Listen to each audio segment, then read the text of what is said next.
Selamat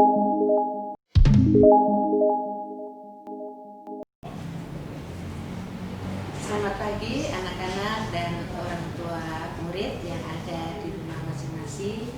Selamat bertemu dengan kami keluarga besar SMP Negeri 2 Kupang dalam kegiatan pengenalan lingkungan sekolah atau PLS ya. Ibu ucapkan selamat untuk anak-anak semua yang sudah diterima di SMP Negeri 2 Kupang ya, menjadi peserta didik SMP Negeri 2 Kupang, dan juga untuk orang tua yang putra-putrinya sudah diterima di SMP Negeri 2 Kupang. Selamat bergabung dengan kami keluarga besar SMP Negeri 2 Kupang ya.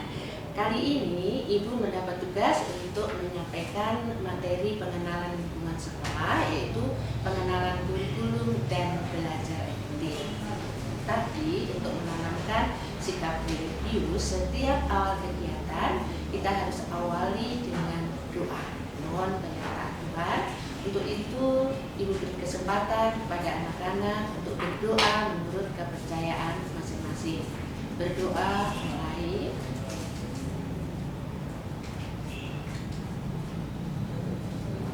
Selesai ya.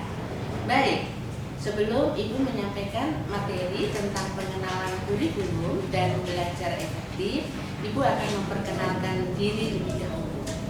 Nama Ibu adalah Ibu Nubili Sriawati dan di SMP Negeri 2 bertugas untuk mengajar mata pelajaran IPS ya.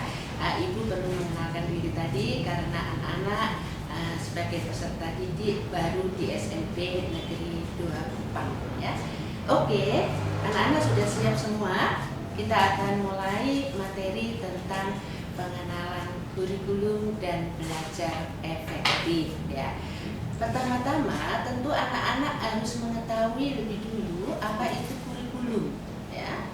Kurikulum ya adalah seperangkat rencana dan pengaturan mengenai tujuan, isi, dan bahan pelajaran serta cara yang digunakan sebagai pedoman penyelenggaraan kegiatan pembelajaran untuk mencapai tujuan pendidikan tertentu. Nah, sekarang kurikulum yang dipakai di sekolah-sekolah termasuk di SMP Negeri 2 Kupang adalah kurikulum 2013 atau yang kita kenal dengan K13. Apa itu kurikulum 2013? Ya. Kurikulum 2013 adalah kurikulum yang lebih menekankan untuk mendorong peserta didik mampu lebih baik dalam melakukan observasi, ya, bertanya, bernalar, dan mengkomunikasikan apa yang mereka peroleh atau mereka ketahui setelah menerima materi pembelajaran, dan diharapkan peserta didik memiliki kompetensi sikap, pengetahuan, dan keterampilan yang jauh lebih baik.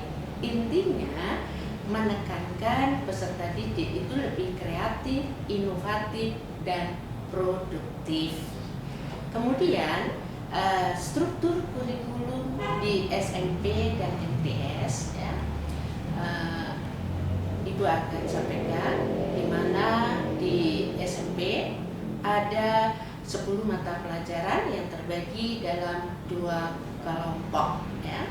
Yang pertama, kelompok A terdiri dari 7 mata pelajaran, yaitu 1. Pendidikan agama dan budi pekerti.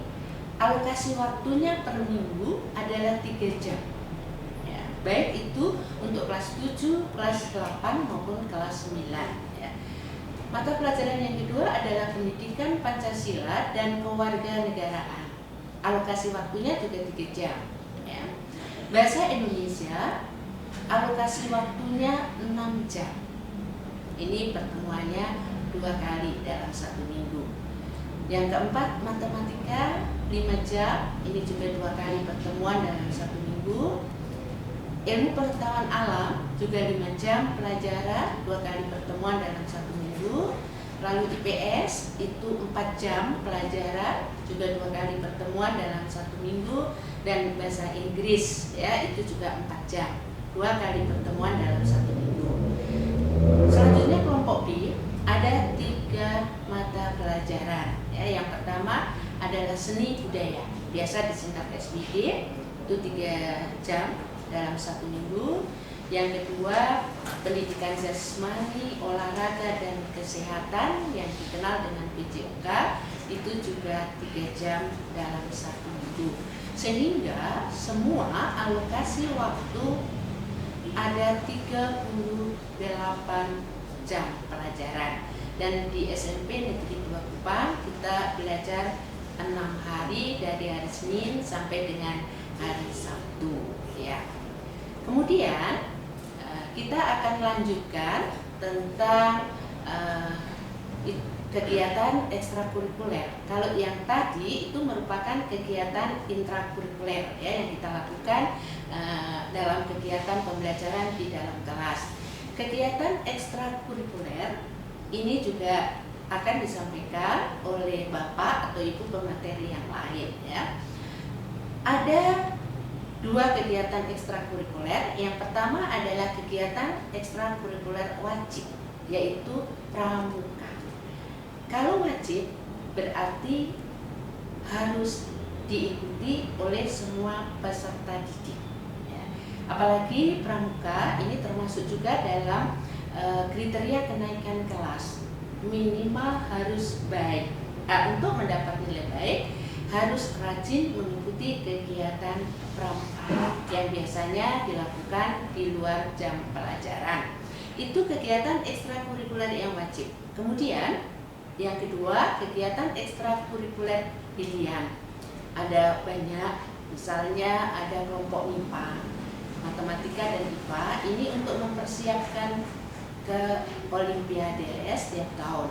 Ada kelompok IPS, ini juga persiapan Olimpiade. Ada kelompok bahasa, ini biasanya ada jurnalis dan ada majalah dinding. Kemudian ada paskibra, ada drum band.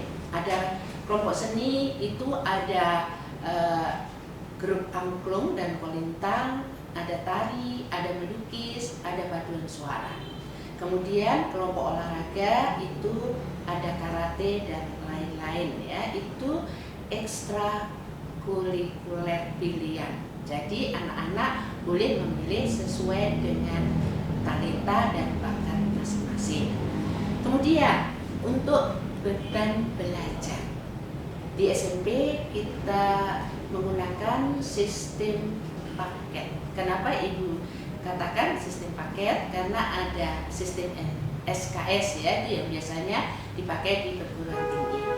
Kemudian waktu tatap muka tadi dalam 1 minggu ada 30 jam pelajaran, 38 jam, ya, pelajaran untuk 10 mata pelajaran.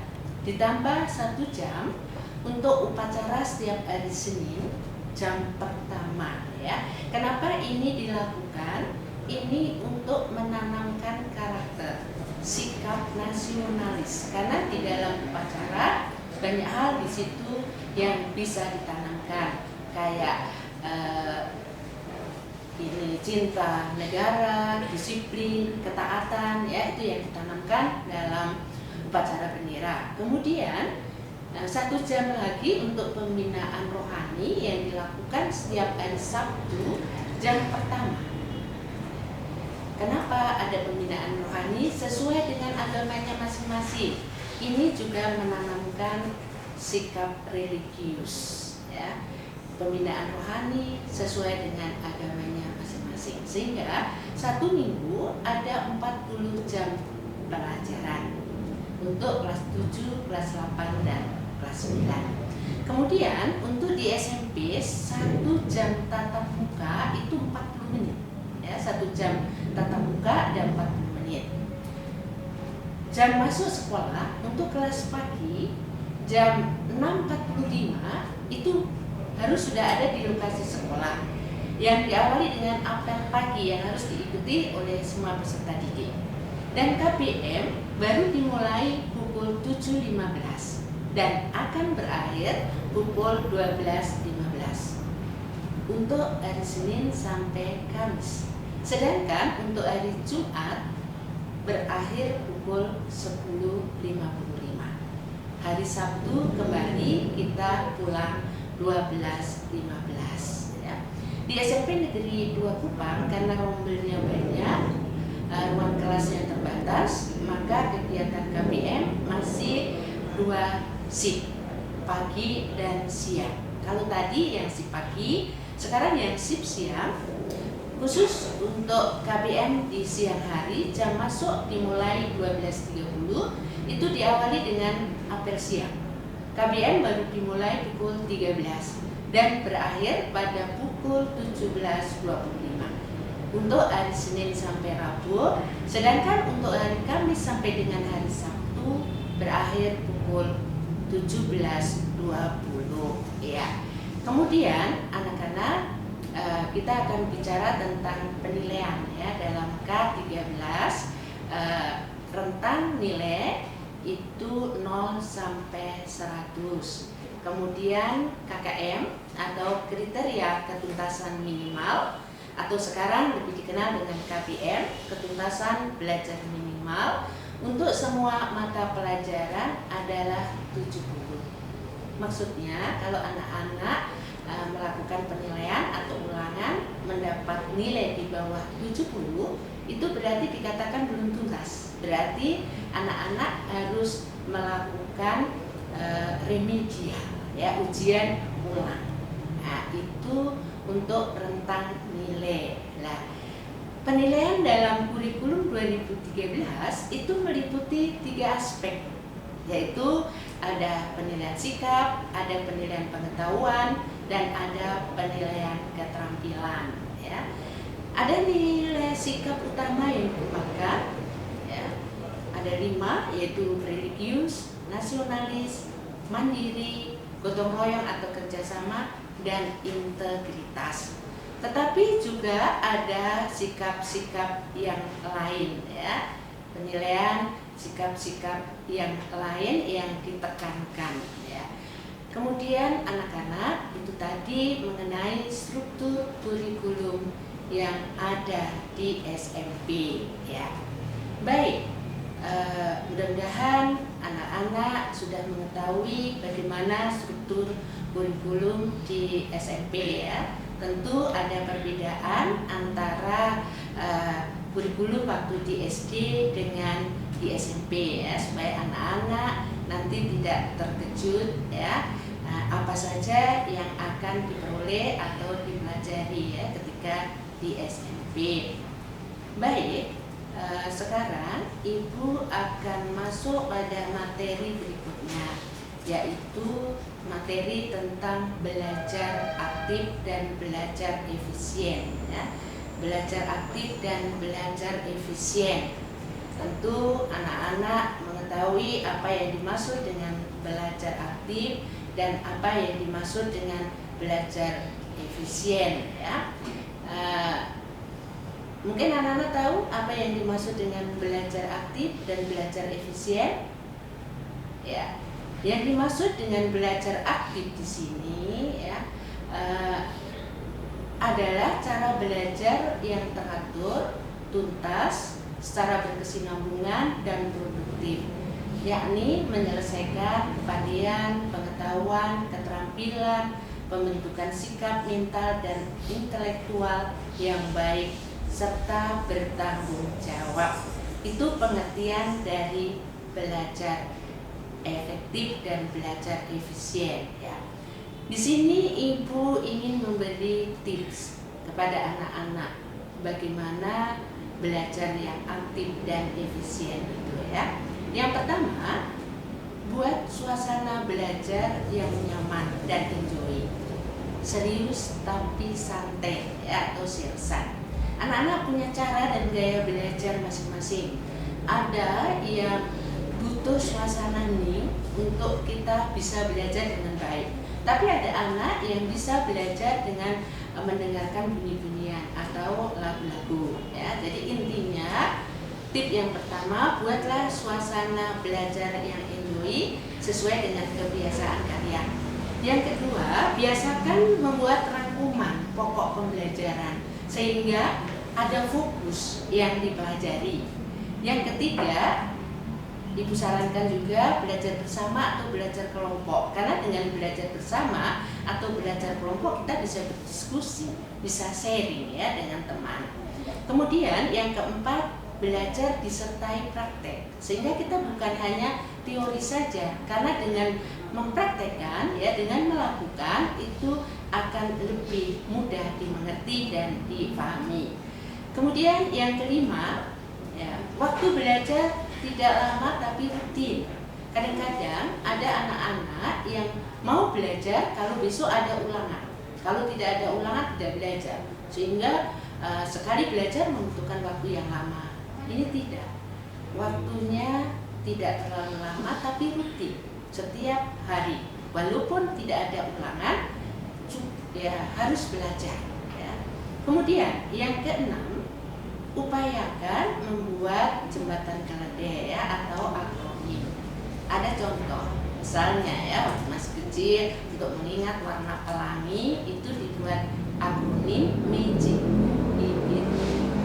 Nah, merah, jingga, kuning, hijau, biru, lila, ungu. Jadi kalau ingat MEJIK Hibernio, oh itu warna pelangi ya, itu tadi ya. Kemudian ada juga untuk mengingat unsur-unsur iklim ya dan cuaca, itu bisa kita buat akronim suka tahu ya. Apa itu suka tahu? Su-nya suhu udara ya. K-nya kelembapan udara, kemudian A pertama angin, T-nya tekanan udara, A berikutnya awan, dan H terakhir itu hujan. Nah, dengan demikian kalian tahu bahwa unsur pembentuk cuaca iklim itu tadi. Suka tahu yang terdiri dari beberapa unsur. Kemudian yang terakhir ya, mengerti, memahami, bukan menghafal. Kalau belajar dengan cara menghafal itu berarti kalau tidak belajar tidak tahu. Tapi kalau memahami ya akan tertanam di dalam pikiran kita tahu sampai kapanpun kita akan mengingat ya. Itu 7 tips tentang belajar aktif dan efisien yang dapat Ibu sampaikan. Kemudian perlu kami informasikan, karena saat ini kita masih ada dalam pandemi virus corona ya, kita masih dianjurkan untuk belajar online, kita belum bisa melakukan pembelajaran tatap muka. Maka KBM tahun pelajaran 2020-2021 kali ini di awal kita belum bisa tatap muka secara langsung, tapi kita akan melakukan pembelajaran secara online. Nanti lebih lanjut itu akan diinformasikan kepada anak-anak dan Bapak Ibu semuanya dengan aplikasi apa kita akan belajar secara online. Jadi anak-anak, Bapak Mama yang mendampingi anak-anak di rumah, itu sesi materi tentang pengenalan kurikulum dan cara belajar aktif. Mudah-mudahan anak-anak bisa mengerti, bisa memahami, dan nanti setelah anak-anak mengikuti proses kegiatan pembelajaran di sekolah akan dapat melaksanakannya dengan baik ya. Baik, kita patut bersyukur pada Tuhan karena sesi ini sudah berakhir. Untuk itu Ibu beri kesempatan untuk berdoa menurut kepercayaan masing-masing.